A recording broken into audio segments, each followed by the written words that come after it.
आखिर मुझे नींद से क्यों उठाया गया था और मुझे सुबह सुबह ठंड क्यों लग रही थी, फिर बस में मैंने सफर क्यों किया। दोस्तों दरअसल हुआ कुछ यूं कि जैसे ही सुबह सवेरे उठता हूँ तो शोएब भाई कहते हैं यार मुझे अड्डे पे छोड़ के आओ। यहाँ मेरी नजर पड़ती है सुबह सुबह सूरज पे।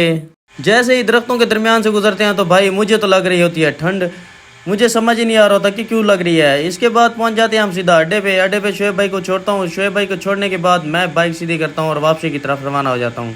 मैं जैसे ही कलमा चौक में पहुंचता हूं तो मेरी हालत कुछ इस तरह हो जाती है। जैसे ही मोहल्ले वाली शॉप पे पहुंचता हूं तो वहां चाचू भी सामान ले रहे होते हैं। मैंने भी कुछ वहां से सामान लिया और वापसी आ गया घर की तरफ।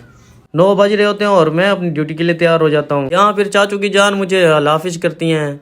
मैं जैसे ही बाहर जाता हूँ तो मेरी नज़र पड़ती है जूतों पे। जूता साफ करने के बाद मैं आ जाता हूँ सीधा बस की तरफ, जो कि बस अभी जाने वाली होती है। तो मैं भाई को कहता हूँ यार ये मोबाइल से वीडियो बनाओ और मुझे जल्दी जल्दी पहुँचना है बस की तरफ।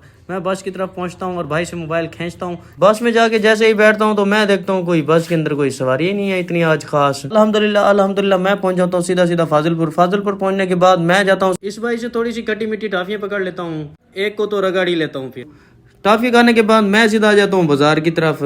बाजार में देखता हूँ तो भाई ये सुबह सुबह का टाइम होता है, अभी कोई नहीं आया होता और मैंने वर्किंग के लिए जाना होता है तो मैं निकल पड़ता हूँ सुकून से पैदल काम पे। काम खत्म करने के बाद सीधा आ जाता हूँ गाड़ी की तरफ।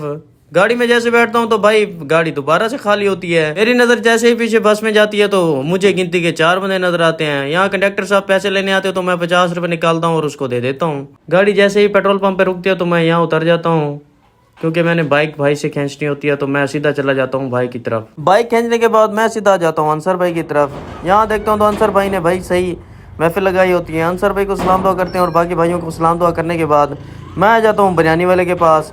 वहाँ से बिरयानी खाता हूँ। बिरयानी खा के जैसे ही जा रहा हूँ तो भाई अदनान भाई की कॉल आ जाती है। यहाँ पे अदनान भाई कहते हैं यार थोड़ा सा काम है तो घर आ जाओ। जैसे ही अदनान भाई के घर के बाहर पहुंचता हूं तो कॉल करता हूं, भाई कॉल ही नहीं अटेंड कर रहा होता ये बंदा। पूरे 50 मिनट बाद अदनान भाई भी आ जाते हैं।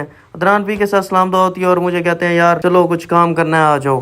यहाँ फिर बाइक अदनान अंदर ठहरा देता है। बाइक को अंदर ठहराने के बाद मैं सीधा आ जाता हूँ सीढ़ियों पे, क्योंकि इस तिजोरी को हमने नीचे उतार के आना होता है। यहाँ से जैसे तिजोरी लेके आते हैं तो भाई हमारी हालत कुछ इस तरह हो जाती है। काम खत्म कराने के बाद अदनान भी मेरी बाइक बाहर निकालते हैं और फिर अदनान भी से पूछता हूँ, मैं कहता हूँ क्या हुआ है। अदनान भी कहते हैं कि यार हमारा तो इसने सर्दियों के अंदर ही पसीना निकाल दिया है। तो खैर इतना भारी चीज थी तो भाई उठाने के बाद हम लोग इजी हो जाते हैं। इजी होने के बाद मैं अदनान भी को अलाफिज करता हूँ। अलाफिज करने के बाद मैं आ जाता हूँ सीधा घर। जैसे ही डोर पे पहुंचता हूँ तो मजबूरन मुझे अपना व्लॉग बंद करना पड़ता है यहाँ।